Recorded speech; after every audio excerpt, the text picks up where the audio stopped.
번째 주일입니다. 우리는 지난 3주 동안 소망이라는 주제로 함께 말씀을 들었죠. 첫째 주에는 우린 좀 아픈 진실을 마주대해야 했는데요. 바로 이 땅에는 소망이 없다는 내용이었습니다. 우리가 발딛고선 이 현실, 불완전하고 또 썩어지고 쇠할 이 현실 속에서 우리는 소망을 발견할 수 없다는 것이었습니다. 그래서 소망은 이 땅이 아니라 하늘에 안전하게 잘 보관되어 있다는 말씀을 우리가 함께 들었습니다. 또 둘째 주와 셋째 주에는 우리가 하늘 소망을 가지고 구체적으로 이 땅을 어떻게 버텨내며 살아갈까에 대한 말씀을 나누었어요. 둘째 주에는 내 삶의 성전을 세우고 또 주의 몸된 공동체 교회를 세우는 것이야말로 하늘 소망을 가진 삶이다. 그리고 지난주에는 하나님과의 인격적인 관계를 갖는 것이 바로 하늘 소망을 가진 자의 삶이다라는 내용을 함께 나누었어요. 이제 오늘 우리는 마지막 주에 이런 말씀을 나누고자 해요. 결국 우리에게 진짜 소망이란 무엇인가? 그 소망을 발견했을 때 우리는 어떻게 해야 하는가라는 말씀이에요. 왜 마지막 주에 다시 소망이 뭔가라는 것을 나누려고 하냐면 우리의 고정관념 때문입니다. 성경은 우리에게 소망은 확실한 것이고 분명한 것이다. 그리고 그건 분명히 존재한다라고 우리에게 얘기하는데요. 여러분, 소망이라는 단어에 대해 여러분이 가지고 있는 좀 느낌이랄까요? 이미지, 그런 것들은 여러분 무엇인가요? 소망하면 그냥 막연한 것, 혹은 이루어지면 참 좋겠지만 안 이루어져도 좀 별 수 없는 그런 것, 혹시 좀 이런 이미지를 갖고 계시지는 않는가요? 정말 소망이 있다고 하니까 그냥 그런가 보다 하지만 정말 있다고 굳게 믿기는 조금 애매한 그런 것, 혹시 소망이라는 거에 대해서 여러분 그런 마음을 갖고 계시지는 않나 싶어요. 하지만 우리가 진리라고 믿는 성경은 분명하고 확실하게 약속합니다. 소망은 확실하게 존재하고 그 소망은 바로 하늘에 계신 예수 그리스도가 너의 소망이라고 성경은 분명하게 얘기해주고 있어요. 우리 오늘 말씀을 통해서 정말 우리에게 소망이 무엇인지, 그리고 이 소망을 정말 발견한다면 우리는 어떻게 해야 하는지에 대한 말씀을 함께 들으려고 합니다. 오늘 본문은 아기 예수를 낳은 마리아와 요셉이 그 아기 예수를 데리고 태어난 지 8일 만에 성전을 방문했을 때 일어났던 사건이에요. 거기에서 그들은 평생을 기다림 속에서 살아온 노인을 만나게 됩니다. 본문 25절 말씀을 우리 같이 한번 합독하겠습니다. 예루살렘에 시몬이라 하는 사람이 있으니 이 사람은 의롭고 경건하여 이스라엘의 위로를 기다리는 자라. 성령이 그 위에 계시더라. 시므온은 기다리는 자라고 얘기하는데요. 이 기다리다라는 헬라어 원어가 프로스데코메노스 이런 뜻이에요. 이 프로스데코메노스는 어떨 때 사용되냐면 오고 있는 대상을 향해서 환영하는 마음을 가지고, 그리고 온다는 확신을 가지고 아주 적극적으로 마중 나가서 기다리고 있는 상태가 바로 이 프로스데코메노스라는 단어의 뜻입니다. 여러분 정류장에서 버스 기다릴 때 S반 온다고 그러고 그냥 계속 안 올 때, 그때 여러분 그냥 하염없이 멍하게 그냥 기다리시잖아요. 막 적극적 기쁨을 갖고 기다리고 그러시진 않잖아요. 프로스데코메노스는 간절한 열망을 갖고 기다리는 거예요. 시므온이 간절히 기다린 게 뭐냐면 본문을 보니까 이스라엘의 위로를 그가 기다렸어요. 여기 위로라고 되어 있는 헬라어가 파라클레시스라는 단어인데, 이거는 그냥 위로라고만 번역하기엔 조금 의미가 깊습니다. 파라라고 하는 뜻은 옆에 혹은 곁에 이런 뜻이고, 클레시스라고 하는 이 단어의 뜻은 요청을 받는다 이런 뜻입니다. 곁에서 요청을 받는 사람, 즉 법정에서 이것이 쓰이면 피고를 대변하여서 함께 그를 도와서 그의 무죄를 위해 싸우는 변호인을 뜻할 때도 쓰이고요. 그다음 여러분이 정말 잘 아시는, 우리 안에 늘 계시면서 우리를 위해 말할 수 없는 탄식으로 중보하시는 성령님을 가리킬 때도 파라클레토스라고 이렇게 말합니다. 그러니까 이런 의미로 볼 때 지금 시므온이 기다린 거는 단순한 그냥 감정적인 위로를 기다린 게 아니에요. 시몬이 기다린 게 뭐냐면 자신의 처한 삶의 현실에서 직접 찾아와서 자신의 곁에서 자기와 함께하면서 쓰러진 자신을 세워줄 실제적인 위로를 그가 기다렸다는 거예요. 시므온뿐만이 아니라 당시 유대 백성들은 모두 이런 위로가 필요했습니다. 그들에게 위로가 필요하다는 것은 처한 현실이 녹록지 않았다는 것을 얘기해 주는 거죠. 당시 이스라엘은 정말 위로가 필요했던 시기였습니다. 왜냐하면 정치적으로는 로마 제국의 압제 아래서 그 세금의 압박을 견뎌내면서 정말 힘겹게 살아가고 있었어요. 또 정신적으로는 이방인 민족인 로마 제국의 압제하에 살기 때문에 자기 민족의 정체성에 대한 위기가 있었고요. 또 종교적으로 보면 대제사장들 같은 이 리더십들의 타락으로 인하여서 영적 리더십의 부재를 겪고 있던 시기입니다. 영적으로는 어떻습니까? 구약 말라기 선지자 이후에 400년 동안 아무런 하나님의 음성이 들려오지 않던 영적 암흑기, 그러니까 한마디로 얘기하면 여러분 총체적인 난국의 시대였어요. 그러니까 백성들의 삶이 얼마나 피폐했겠습니까? 한숨만 나오는 그런 상황이었죠. 그런데 이런 상황 속에서 백성들은, 당시 유대의 백성들은 어떻게 위로를 얻으려고 노력했을까요? 위로를 찾으려고 이런저런 시도가 있었습니다. 우선은 로마 제국으로부터 민족의 독립을 이루어서 정치적인 해방을 통해 이 위로를 얻어야 되겠다고 마음먹었던 사람들이 있는데 바로 셀롯 당이라 불리는 사람들이었어요. 이 사람들은 무장 조직 단체예요. 늘 품에 칼을 품고 다니면서 로마 장교나 혹은 로마 제국에 빌붙어서 동족의 피를 빨아먹는 세리들을 암살했던 암살 조직이었습니다. 추정하기로 예수님의 제자였던 가룟 유다가 아마 이 셀롯 당 출신이 아닌가 보통 그렇게 생각을 해요. 무력과 힘을 통해서 정치적인 해방을 통하여 위로와 소망을 얻으려고 했던 사람들. 또 다른 그룹이 있었는데 이들은 그냥 나 혼자라도 잘 먹고 잘 살자라는 생각을 했던 사람들이에요. 이들은 자기 개인 재산을 불리는 데만 관심 있고 자기 이익만 추구했던 사람들입니다. 대제사장 같은 종교 리더십 그리고 귀족들이에요. 이들은 이런 생각을 갖고 있었습니다. 현실을 보니 그냥 로마 제국이 대세이고 그냥 로마 제국의 지배를 받을 수밖에 없는 게 지금의 현실이라는 거예요. 그러니까 어쩔 수 없다는 거죠. 어쩔 수 없는 이 현실에서 그러면 현실을 인정하면 그러면 그냥 로마 제국과 적절히 타협해서 그냥 나라도 잘 먹고 잘 살아야 되지 않나, 이런 생각을 가졌던 사람들이죠. 또 이 사람들과 결탁해서 자기 이익을 추구했던 상인들, 이런 사람들이 서로를 자기의 이익을 서로 지켜주면서 기득권을 유지하고 살았습니다. 이런 시도들 보면 여러분 마치 우리나라 그 일제 강점기와 너무 비슷하지 않습니까? 네. 아마 거의 모든 나라에서 이런 일들이 일어나는 것 같아요. 역사를 보면요. 결국 이런 시도들은 다 뭡니까? 현실에 소망을 둔, 현실에 기반을 둔 소망이에요. 현실 속에서 어떻게든 자기 힘으로 소망을 만들어내고 어떻게든 위로를 얻으려고 하는 것이죠. 왜냐하면 인간은 그게 필요하니까요. 인간의 삶에는 소망이 필요하고 위로가 필요하거든요.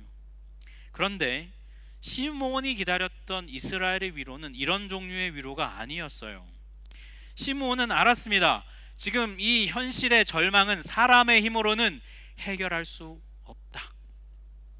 현실의 절망이 너무 크고 깊어서 이건 사람이 감당할 수준의 그런 것이 아니라는 것을 시므온은 알았어요.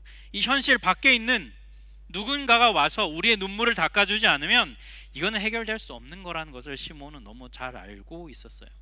그래서 시므온이 기다린 게 바로 그런 이스라엘의 위로를 그는 바랬던 거죠. 오늘날 우리는 어떻습니까? 2025년을 사는 우리의 현실, 우리 시대의 슬픔, 우리 시대의 아픔과 절망, 우리는 어디에서 위로를 얻을 수 있을까요?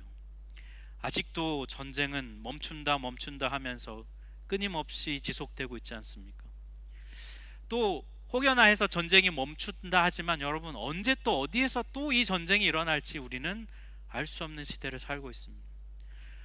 지구 곳곳에서 들려오는 신음의 탄식의 소리를 우리는 듣고 있습니다.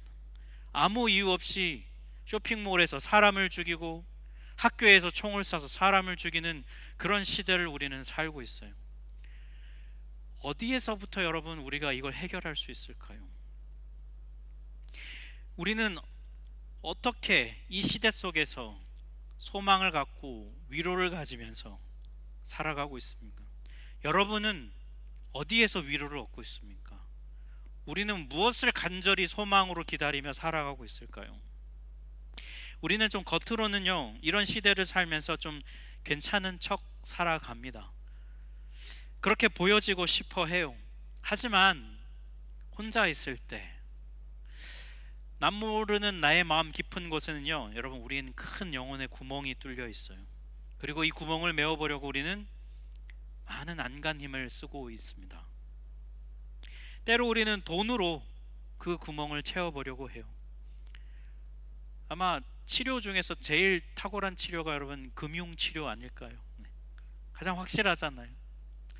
제가 뭐 농담으로 이렇게 한 번씩 하는데요, 저희 어머님이 이제 연세가 있으셔서 여기저기 많이 아프시잖아요. 연세가 있으면 특히 이제 고관절이 좀 많이 안 좋으신데, 제가 이전에 한국에서 같이 살 때 용돈을 드리려 한다면 이렇게 봉투에 돈을 넣어가지고 그 고관절 위에 손을 얹습니다. 네, 그리고 나을지어다 막 이렇게 치료될지 농담으로 이렇게, 네, 하면서 어머님도 아멘 하면서 이렇게 챙기시고 이제, 네. 혹은 여러분, 이 구멍을 메꾸려고 우리의 유능함, 우리의 그 빈 마음을 채우려고 유능하게 사람들에게 인정받고 사회적으로 성취를 내면 그 구멍이 좀 메꿔지는 것 같기도 해요. 내 힘으로 그게 안 되면 우리는 어떻게 합니까? 다른 사람에게 그걸 투사하잖아, 투영하죠. 배우자나 혹은 자녀들에게 투사해서 그들을 통해 대리만족을 얻으려고 합니다. 이런 것들이 여러분, 근데 효과가 전혀 없는 것은 또 아니에요. 아주 반짝반짝하는 효과들이 있어요. 마치 구멍난 마음에 스테로이드에 잠깐 처방받으면 잠깐 반짝 좋아지는 것 같은 효과가 분명히 있습니다. 그래서 우리가 이것을 버리질 못하는 거예요. 하지만 여러분, 우리 분명히 알고 있어요. 시간이 지나면 이런 것들은 금세 사라진다는 것을 알고 있습니다. 시간이 지나면 이런 것들을 소망으로 추구했을 때 공허해진다는 거 우리는 알고 있어요. 이거는 구멍난 우리 마음 메꾸지 못하는 거 알고 있습니다.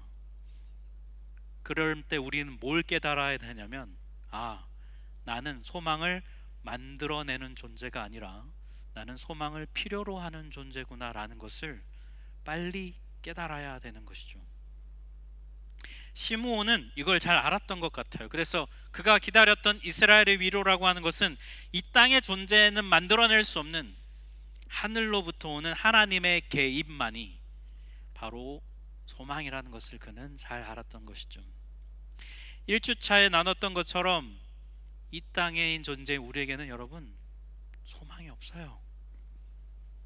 우리 자신은 소망이 결핍된 존재입니다. 나는 이 땅에서 내 힘으로 소망을 만들어낼 수 없구나, 이걸 빨리 깨닫고 인정해야 됩니다. 그래야 하늘로부터 오는 진짜 위로를 바라고 소망할 수 있다는 거예요. 빨리 깊이 이걸 깨닫는 자가 참 복된 자예요.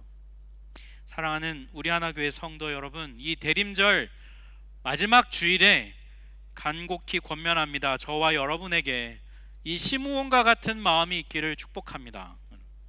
주님, 우리의 힘으로는 우리를 위로할 수 없습니다.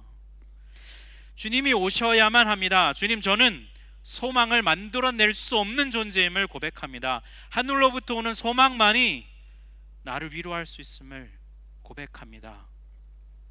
이렇게 기도하는 우리가 되기를 바랍니다. 이렇게 하늘로부터 오는 이스라엘의 위로를 기다렸던 어느 날 이 시므온이 성령에 이끌려서 성전에 들어가요. 그리고 거기에서 요셉과 마리아가 아기 예수를 데리고 들어오는 장면을 그가 목격하게 됩니다. 그리고 그 순간 시므온은 깨달았습니다. 저 아기가 바로 내가 그렇게 그토록 바라던 이스라엘의 위로구나라는 걸 그가 깨닫게 됩니다. 직관적으로 알았던 것 같아요. 여러분, 만약에 여러분이 시므온이라고 한번 가정해 보겠습니다. 여러분이 시므온이에요. 분명 하나님으로부터 죽기 전에 구원자를 만날 것이다 라는 음성을 들었다고 한번 해봅시다. 그렇게 기다리던 평생의 유일한 소망을 지금 여러분이 눈앞에서 딱 대면했어요. 여러분은 어떻게 반응하시겠습니까? 여러분의 반응을 한번 상상해 보세요. 여러분은 어떻게 반응하실 거예요? 소망이네, 뭐 이렇게 하실 건가요? 드디어 발견했구나. 감사합니다, 하나님. 뭐 이렇게 하실 건가요? 시므온은 어떻게 했을까요? 28절을 함께 합독하겠습니다. 같이 읽습니다. 시므온이 아기를 안고 하나님을 찬송하여 이르되, 네, 오늘 이 장면이 오늘 본문의 가장 핵심입니다. 본문에서 안는다라는 헬라어가 데코마이라는 단어인데, 이거는 물리적으로 안고 있는 것만을 얘기하는 게 아니라 무슨 뜻이냐면 우리가 예수님을 영접한다 할 때 쓰이는 그런 단어예요. 그러니까 이거는 마음으로 그 대상을 이렇게 품으로 받아들인다는 뜻입니다. 시므온이 마리아의 품에 안긴 아기가 그토록 자기가 기다리던 이스라엘의 위로라는 걸 발견한 순간 그는 그 아기를 품에 끌어안고 깊이 받아들였다는 거예요. 아마 이 요셉과 마리아가 되게 당황했을 거예요. 그죠? 생전 처음 보는 노인이 애를 막 끌어안으니까 얼마나 당황했겠어요. 근데 오늘 성경 본문은 그것에 전혀 언급이 없어요. 집중하지 않습니다. 꼭 시므온에게만 철저하게 집중하고 있어요. 마치 우리한테 이렇게 얘기하는 것 같아요. 너도 소망을 발견하거든 시므온처럼 해라. 마치 우리에게 이렇게 이야기하고 있는 것 같습니다. 그토록 기다리던 소망을 발견하거들랑 품에 꽉 끌어안으라는 것이죠. 상대방이 당황하건 주변에 누가 뭐라고 하건 상관없이 그냥 확 끌어안고 싶은 거, 그게 여러분 내가 진짜 소망하는 거거든요. 오늘 이 본문의 내용을 그림으로 그린 화가가 있어요. 아마 많은 분들이 좋아하시는 화가일 텐데 바로 렘브란트라는 화가입니다. 렘브란트가 1669년에 그렸던 그림 성전에서의 봉헌이라고 하는 그림이 바로 이 그림이에요. 잘 보이신지 모르겠지만 잘 좀 보세요. 렘브란트의 별명이 뭐냐면 빛의 화가죠. 그는 밝음과 어두움의 대조를 통하여서 자신이 그림을 통한 메시지를 이렇게 전달을 했었어요. 이 그림을 보면 다 어둡지만 유독 밝은 것이 바로 시므온의 얼굴, 그리고 안고 있는 아기의 얼굴이에요. 잘 보시면 품에 안는 아기가 시므온을 잘 바라보고 있는데, 정작 아기를 품에 안고 있는 시므온은 두 눈이 감겨져 있습니다. 이게 무슨 뜻이냐면 앞을 그가 잘 못 보는, 너무나 나이가 많아서 이제 앞이 잘 보이지 않는 그런 상태에 놓여져 있다는 것이죠. 이렇게 나이가 많이 들었다는 것은 무슨 뜻이겠습니까? 이제 인생에서 더 바라고 소망할 게 더 이제 없는 그런 상태. 이 나이 들기까지 여러분, 이 사람이 겪었던 슬픔과 아픔과 그가 흘렸던 눈물과 느꼈던 절망이 얼마나 많이 있겠어요. 그런데 앞도 잘 보이지 않는 그 모든 인생의 풍파를 겪은 노인이 두 눈을 감고 아기를 품에 안고 있는 것은 마치 이런 메시지를 주는 것 같아요. 이 아기가 유일한 소망이다 라는 메시지를 우리에게 이렇게 주고 있어요. 그런데 이 렘브란트가 그의 살아 생전에 오늘 본문의 이 내용을 가지고요, 2번 정도 이미 그림을 그렸었어요. 첫 번째 작품을 한번 보겠습니다. 1628년에 그렸던 그림이에요. 이 그림을 잘 보면 놀라고 있는 누굴까요? 마리아겠죠, 그죠? 갑자기 시므온이 아이를 뺐으니까 막 놀랐거나 아니면 이제 그런 장면을 좀 보여주고 있고요. 자, 두 번째, 3년 뒤에는 이 작품을 그렸습니다. 똑같은 본문인데 좀 다른 그림이지만 가운데 이제 빛을 받고 있는 것이 시므온과 아기의 모습. 하지만 주변에 어두워서 잘 안 보이실 수도 있는데 밝아서 많은 사람들이 어둑하게 있진, 그런 사람들이 많이 있어요. 이렇게 이미 2번 그림을 그렸는데 이로부터 약 한 40년이 지난 그림이 바로 오늘 우리가 앞에서 보았던 이 그림이에요. 이 그림이 의미가 있는데요. 왜, 어떤 의미가 있냐면 렘브란트의 유작입니다.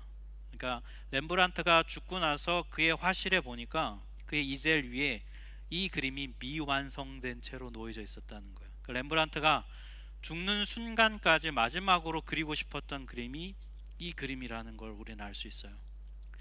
그럼 앞에서 이미 2번 그렸잖아요, 그의 인생에. 근데 그는 인생의 마지막 순간에 또 똑같은 주제의 내용을 가지고 그림을 그리고 있다는 거예요. 이유가 무엇일까? 왜 그는 또 그렸을까요? 그림의 변화의 모습을 좀 보면 우리는 알 수 있는데요. 앞에서는 많은 사람들이 등장했었는데 이 마지막 그의 인생의 그 그림에는요, 다 온데간데 없고 밝게 빛나고 있는 두 인물, 아기와 자기 자신을 상징하는 시므온 두 사람만 그리고 있다는 거예요. 아마도 렘브란트는 이런 걸 깨달았지 않았을까요? 아, 내 인생에는 참, 자기 인생을 돌아보니 정말 소망이 이런 거 저런 거라고 생각했는데 진짜 참 소망은 예수밖에 없구나 라는 것을 그가 깨달아 알지 않았을까요? 그래서 그는 자신과 예수님, 시므온과 예수만 온전히 빛나게 가득 채워 그리고 있지 않을까요?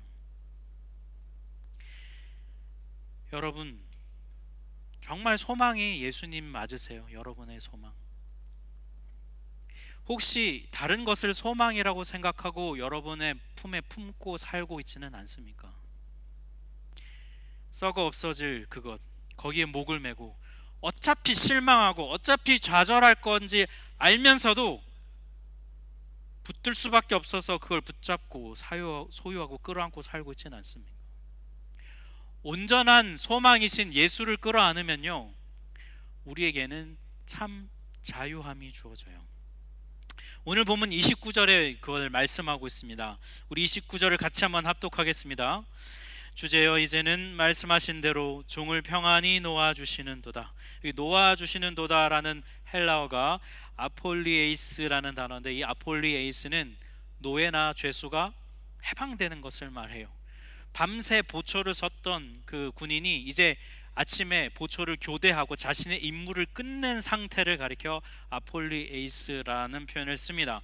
시므온은 소망이신 예수님을 품에 안고 나서야 이제 비로소 그동안 그 무거웠던 인생의 무거운 숙제를 마치고 이제 자신에게 참 자유함이 있다는 것을 그가 고백하는 것이죠. 여러분, 소망이신 예수님을 품어야 우리는 진짜 자유해질 수 있어요. 헛된 소망을 품에 품고 안절부절하는 그 모든 것에서부터 자유해질 수 있습니다. 다른 것을 소망으로 끌어안으면 우리는 자유하지 못한 게 돼요. 여러분, 대림절에 우리가 소망은 예수님이다, 여러분 예수님이 나의 소망이시다라고 한 이 진리, 여러분 이 진리를 여러분은 어떻게 이해하고 해석하고 받아들이고 계세요? 혹시 이렇게 이해하고 계신 분 없습니까? 예수님이 나의 소망이시라는 것은 내가 이 땅에서 원하는 것들이 많이 있는데 그것들을 이루어주는 분이 예수님이시니까 예수님이 나의 소망이다, 혹시 이렇게 이해하고 계신 분 있지 않습니까? 예수님은 내가 원하는 걸 이루어 주시기 때문에 내 소망이야 라고 혹시 말하고 있다면, 생각하고 있다면 여러분 예수님이 소망이시라는 걸 잘못 이해하고 있는 거예요. 예수님이 소망이시다라는 메시지는 이런 뜻입니다. 예수님 외에는 다른 것은 소망이 될 수 없다. 예수님 말고는 나에게 소망이 없다는 뜻이에요. 예수님만 내 소망이다 라는 고백입니다. 여러분, 이 대림절에 이 고백을 진실되게 할 수 있는 여러분 되기를 축복합니다. 나를 위해 이 땅에 사람이 되어 오신 예수님, 나를 대신해서 십자가에 달려서 죽고 부활하신 예수님, 이제는 승천하셔서 하늘에서 하나님 우편에 계신 그분만이 나의 참 소망이라 고백할 수 있는 여러분 되기를 축복합니다. 왜냐하면요, 이 땅에서 겪는 우리의 아픔, 이 땅에서 겪는 우리의 고난, 우리의 한계, 우리가 흘리는 눈물, 속상함, 이 모든 것의 근원은 우리의 죄 때문이잖아요. 눈앞에 놓여 있는 거 여러분, 그거 하나 해결되면 인생이 잘 풀릴 것 같지만 그렇지 않다는 것을 우리는 계속 경험하며 살고 있지 않습니까? 결국 우리의 소망이 예수님이라는 것은 우리의 죄를 해결할 수 있는 분이 그분밖에 없기 때문이에요. 이 진리를 마음으로 품고 믿음으로 고백한 여러분 되길 축복합니다. 그래야 여러분 참 소망이신 예수님을 끌어안을 수 있는 거예요. 제가 예전에 기도하는 중에 환상 속에서 어떤 예수님이 질문을 하셨던 것 같아요. 눈앞에 예수님이 나타난다면 넌 어떻게 할래? 확 끌어안아야 된다고 머리로는 생각하고 있는데요, 내 마음은 그렇지 않은 거예요. 예수님 그때 왜 그러셨나요? 뭐 이런 것부터 질문하고 싶고 따지고 싶고, 솔직한 예수님을 대하는 우리의 마음이 이 대림절에 우리에게 비춰진다면 왜 나는 예수님을 소망으로 여기면서 살고 있지 않을까, 우리 깊이 돌아보는 대림절이 되어야 합니다. 대림절 4주간 이 말씀의 여정을 이제 마치려고 합니다. 여러분에게 묻고 싶습니다. 여러분의 팔에는 무엇이 들려 있습니까? 여러분은 무엇을 마음에 품고 살아가고 계세요? 오늘 이 시간 우리가 품고 있던 다른 것을 내어놓고 시므온처럼 팔을 벌려서 주님, 제 안에는 소망이 없습니다, 주님이 나의 소망이십니다 고백하며 그 예수를 끌어안을 수 있는 우리가 되기를 축복합니다. 세상 어디에서 찾을 수도 없던 이 참된 소망, 유일한 예수님을 끌어안기로 결단하고 다른 것들을 내려놓을 수 있는 그런 복된 대림절이 되기를 원합니다. 마지막으로 그 마음을 담아서 우리 시편 39편 7절 말씀, 우리 같이 한번 다 함께 믿음으로 고백하며 말씀을 맺겠습니다. 같이 합독합시다. 주여, 이제 내가 무엇을 바라리까? 나의 소망은 주께 있나이다. 아멘. 함께 찬양.